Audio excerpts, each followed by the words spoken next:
L'Atelier volant est sa première œuvre. Créée en 1974, cette pièce de Valère Novarina est jouée et mise en scène dans de nombreux pays. Et le dramaturge a donc décidé de la remonter au Théâtre du Rond-Point à Paris. Rebonjour. Bonjour. Alors vous aviez envie de retourner aux sources, à vos propres sources, celles de votre œuvre. Oui, et puis parfois je faisais des lectures de l'Atelier volant et je mesurais à quel point la pièce touchait toujours aussi fortement le public, aussi avec ce thème de la lutte des langues. La pièce passe de la lutte des classes à la lutte des langues. Elle démontre aussi l'empire du langage et que nous sommes le jouet des mots, mais aussi que la parole nous sauve. Oui, on sent que chaque corps, alors le corps des patrons, puisque ça se passe dans une petite entreprise, voilà. Celle de M. Boucaud et ses employés qu'il choisit un peu comme des esclaves, ça on le voit, c'est montré dès le début de la pièce. On sent vraiment qu'il y a une lutte des classes qui se fait par la lutte des langues. On regarde tout de suite un extrait. Je demande simplement de bien vouloir travailler un tout petit peu plus vite.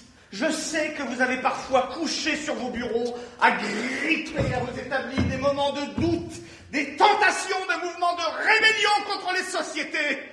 Dites-vous bien que j'en ai, moi aussi. Je crois avoir touché un point sensible. Je vous délègue donc Monsieur Plumier, ici présent. Vous lui confierez vos élans, il viendra m'en faire la relation et je prendrai des mesures. Grâce aux bons offices de Monsieur Plumier, nous connaîtrons nos températures mutuelles.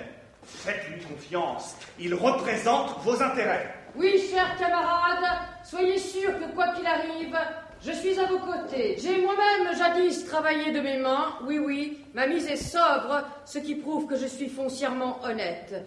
Mais je suis surtout le plus grand ennemi de M. Boucaud, ici présent, et mon seul but est de... Donc voilà pour ce léger aperçu de la pièce. À un moment, il y a un des acteurs dit il faut les tenir par la langue. On sent vraiment qu'il y a ce pouvoir des mots. Et c'est ça qui vous passionne, c'est ça qui vous... Oui, c'est une scène qui fait suite à celle dont vous avez vu des extraits. Les 5 employés de cette usine tout à fait miniature se révoltent, sont mécontents, et Madame Boucaud conseille à son mari de remettre tout en ordre par la puissance du langage. Et Boucaud prononce une sorte de discours de 20 heures, où il leur dit « cher peuple, chers amis », etc. C'est pour ça que c'est vraiment une façon de manipuler.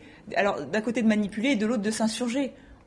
Voilà, c'est-à-dire, je pense que nous sommes faits de mots et de langage tout autant que de chair, que notre chair profonde, tout aussi profonde que le sang, c'est le langage aussi, la langue dans laquelle on vit, qu'on ne pense pas la même chose selon la langue où on est, et que ces questions du corps de la langue sont tout à fait... Et toute cette question est tout à fait fondamentale. Et parfois, même, on ne comprend pas. En fait, c'est vrai que vous réinventez la langue, vous inventez des mots. Et qu'est-ce que vous cherchez justement à produire comme effet quand il y a ces envolées lyriques où ces mots, on ne les connaît pas puisque ce sont vos mots?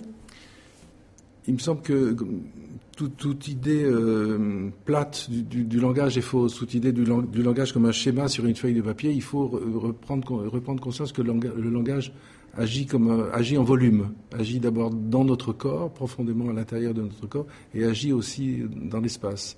Il y a une sorte de vue du langage qui a lieu pour le spectateur. Il voit le langage nous agir les acteurs. Oui, on le ressent d'ailleurs avec les acteurs. C'est vrai qu'on se demande presque comment ils arrivent à justement s'approprier vos mots, votre texte.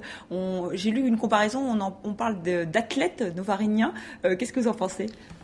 Oui, la partition est extrêmement complexe puisqu'il y a un registre de différents ancêtres et de l'argot, de la langue du XVIe siècle, de la langue d'aujourd'hui, etc. Ça parcourt complètement la langue française que je me représente toujours comme un puits, un endroit où on peut descendre et remonter.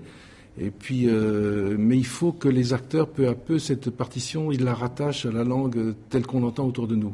Le grand modèle, c'est le naturel de la langue parlée, la respiration de la phrase, et tout tourne autour de cette question de la respiration.